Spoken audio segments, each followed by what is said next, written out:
नमस्कार दोस्तों, मैं हूं डॉक्टर हिमांशु त्यागी और आज के इस वीडियो में हम बात करेंगे ऑस्टियोकॉन्ड्रोमा के बारे में।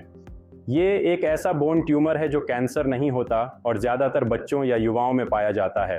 अगर आपको या आपके परिवार में किसी को हाल ही में ये बताया गया है तो ये वीडियो आपके लिए है। चलिए सबसे पहले समझते हैं ऑस्टियोकॉन्ड्रोमा क्या होता है। ये एक तरह की हड्डी की गांठ होती है जो आमतौर पर हड्डी के किनारे पर बनती है, जहां से बच्चों की हड्डियां बढ़ती हैं, जिसे हम ग्रोथ प्लेट कहते हैं। इसे आप एक छोटी सी उभरी हुई हड्डी या गांठ की तरह समझिए, जिसके ऊपर कार्टिलेज की एक टोपी होती है। ये गांठ ज़्यादातर घुटने, बाजू या कमर के पास में बनती है।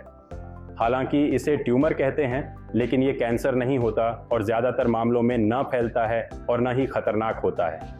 ये बीमारी ज़्यादातर 10 से 25 साल के बच्चों या युवाओं में देखी जाती है। ये दो तरह की होती है। पहली, सॉलिटरी ऑस्टियोकॉन्ड्रोमा, यानी शरीर में एक ही गांठ होना, ये सबसे कॉमन होती है। दूसरी, मल्टीपल हेरेडिटरी एक्सोस्टोसिस या MHE, यानी शरीर में कई गांठें बनती हैं। ये एक जेनेटिक बीमारी होती है जो माता पिता से आ सकती है। अब सवाल आता है, ये क्यों होता है? अगर एक ही गांठ है तो कारण कई बार पता नहीं चलता, लेकिन अगर MHE है तो ये जेनेटिक बदलाव की वजह से होता है। ये हड्डियों के बढ़ने के दौरान बनता है और आमतौर पर तब रुकता है जब हड्डियों की ग्रोथ पूरी हो जाती है। ये बात ध्यान रखने वाली है कि ये न चोट से होता है, न डाइट से और न ही इन्फेक्शन से। अक्सर तो ये किसी दूसरे कारण से एक्सरे कराने पर पता चलता है। अब बात करते हैं इसके लक्षण क्या होते हैं। ज़्यादातर लोगों को कोई लक्षण नहीं होते, लेकिन कुछ मामलों में ये बातें दिख सकती हैं। फर्स्ट, हड्डी के पास एक कड़ी गांठ या सूजन होना। सेकंड, बिना दर्द के गांठ या उभार। थर्ड, अगर गांठ किसी नस या मांसपेशी पर दबाव डालती है तो दर्द या मूवमेंट में दिक्कत होना। झनझनाहट या सुन्नपन अगर नस पर दबाव हो। कई गांठों के कारण हाथ पैर की लंबाई में फर्क या डेफॉर्मिटी होना। अक्सर बच्चे बिल्कुल सामान्य और एक्टिव रहते हैं, लेकिन अगर हड्डी पर कोई अजीब गांठ दिखे तो डॉक्टर को जरूर दिखाएं। अब सबसे जरूरी सवाल, इलाज कब जरूरी होता है?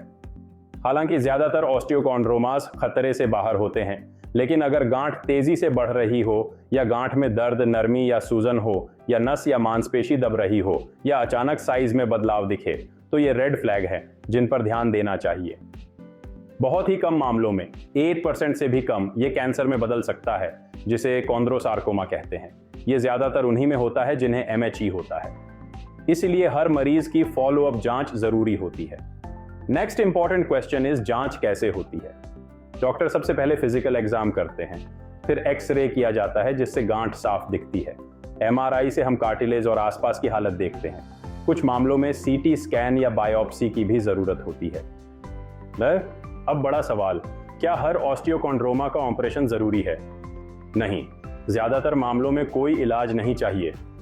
लेकिन अगर गांठ बहुत तेजी से बढ़ रही है या दर्द कर रही है या नस या हड्डी पर दबाव डाल रही है या हाथ पैर की शेप बिगाड़ रही है या मूवमेंट में दिक्कत दे रही है तो सर्जरी करनी पड़ती है। सर्जरी में हम उस हड्डी की गांठ और उसके ऊपर की कार्टिलेज टोपी को पूरी तरह निकाल देते हैं। ऑपरेशन आमतौर पर छोटा होता है, रिकवरी कुछ हफ्तों में हो जाती है। अस्पताल में 1-2 दिन रहना पड़ता है। सर्जरी के बाद बीमारी का दोबारा आना बहुत कम होता है। अगर सिर्फ एक ऑस्टियोकॉन्ड्रोमा है तो भविष्य में कोई दिक्कत नहीं होती। बच्चे बिल्कुल नॉर्मल और हेल्दी लाइफ जीते हैं।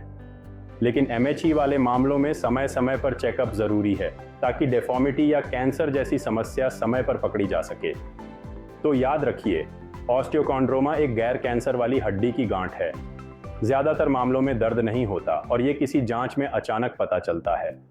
लेकिन इलाज तभी जरूरी होता है जब दर्द हो, दबाव हो या गांठ तेजी से बढ़े। सर्जरी की जरूरत बहुत कम होती है। इलाज के बाद बच्चे सामान्य जीवन जी सकते हैं।